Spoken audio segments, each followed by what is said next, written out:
సోదరిమణి రజనీ అమ్మ నామినేషన్ ప్రక్రియలో మండే ఎండను సైతం కూడా లెక్క చేయకుండా వేలాదిగా వైఎస్ఆర్ కాంగ్రెస్ పార్టీ శ్రేణులు మాత్రమే కాదు, గుంటూరు అభివృద్ధి చెందాలా, వైఎస్ఆర్ కాంగ్రెస్ పార్టీ గెలిస్తేనే గుంటూరు అభివృద్ధి చెందనే నమ్మకం విశ్వాసంతో ఇవాళ వేలాది మంది ప్రజానీకం యావత్తు కూడా రోడ్లపైకి వచ్చి నామినేషన్ ప్రక్రియకి స్వాగతం పలికినటువంటి తీర్పు చూస్తూ ఉంటే వైఎస్ఆర్ కాంగ్రెస్ పార్టీ పశ్చిమ నియోజకవర్గంలో ఒక బ్రహ్మాండమైనటువంటి మెజార్టీతో గెలవబోతూ ఉంది. అదేవిధంగా గుంటూరు పార్లమెంట్ స్థానానికి సంబంధించి కూడా గుంటూరు పశ్చిమ నియోజకవర్గానికి సంబంధించినటువంటి వ్యక్తిగా స్థానికుడుగా కిలార్ రోసీ గారు కూడా ఒక మంచి మెజార్టీతో గెలవబోతున్నటువంటి పరిస్థితులు కళ్ళగెట్టినట్టుగా కనిపిస్తూ ఉన్నాయి. ఇవాళ ఒకటే ప్రజానికం యావత్తు కూడా ఆలోచన చేస్తూ ఉన్నారు. ఎందుకంటే ఒక పక్క 5 సంవత్సరాల పాటు ముఖ్యమంత్రిగా పనిచేసినటువంటి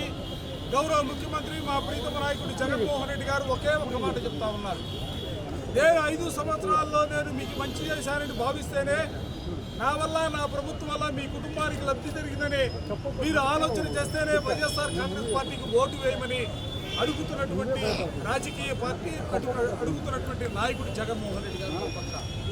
మరో పక్క 3 పర్యాయాలు ముఖ్యమంత్రిగా పనిచేశారని చెప్పుకునే వ్యక్తి, 40 సంవత్సరాల పాటు రాజకీయ ఇంట్రెస్ట్ అని చెప్పుకునే వ్యక్తి నారా చంద్రబాబు నాయుడు, ఆయనతో పాటుగా భారతీయ జనతా పార్టీ, జనసేన, మరోపక్క అతని మిత్రపక్షంగా కాంగ్రెస్ పార్టీ, కమ్యూనిస్ట్ పార్టీ అన్నీ కలిసికట్టుగా మరోపక్క పోటీ చేస్తూ ఉన్నాయి. ఇవాళ ప్రజలు కూడా గమనిస్తూ ఉన్నారు. ఇవాళ వీళ్ళు ఏం మాట్లాడుతూ ఉన్నారు, నారా చంద్రబాబు నాయుడు ప్రతిరోజు కూడా ఆయన మాట్లాడినటువంటి మాట, ఏ మాట తీసుకున్నా కూడా నేను 14 సంవత్సరాల కాలంలో నేను ఇది అభివృద్ధి చేశాను, నా అభివృద్ధిని చూసి ఓటు వేయమని అడుగుతున్నటువంటి పరిస్థితులు ఈ రాష్ట్రంలో రాళ్లతో కొట్టండి, నోటికొచ్చినటువంటి భాష దుర్భాష అనే కార్యక్రమాన్ని ఏదో విధంగా వైఎస్ఆర్ కాంగ్రెస్ పార్టీ పైన, జగన్మోహన్ రెడ్డి గారి పైన బురదలే కార్యక్రమాన్ని తీసుకొని వాళ్ళ ఎన్నికల ప్రచారం చేస్తూ ఉన్నారు. అందుకే నేను వాళ్ళ ప్రజానికాన్ని కూడా కోరుకునేది, గుంటూరు పార్లమెంట్లో ఉన్నటువంటి 7 అసెంబ్లీ నియోజకవర్గాల్లో కూడా వాళ్ళ ఏ సర్వే చూసినా కూడా, మా సర్వేలు కాదు, ఆ పార్టీలకు సంబంధించి నాయకులు చేసుకున్నటువంటి సర్వేలు చూసినా కూడా ఈ జిల్లాలో 7 అసెంబ్లీ స్థానాలు గెలవబోతూ ఉన్నాం. పార్లమెంట్ అభ్యర్థిగా రోసీ గారు గెలవబోతూ ఉన్నారు. మరీ ముఖ్యంగా ఈ ప్రాంతం నుంచి వాళ్ళు చూసినటువంటి ర్యాలీ చూస్తే ఎవరికైనా కూడా అర్థమవుతూ ఉంది. చిన్నపిల్లలు సంకరెత్తుకొని రోడ్లపైకి వచ్చి స్వచ్ఛందంగా,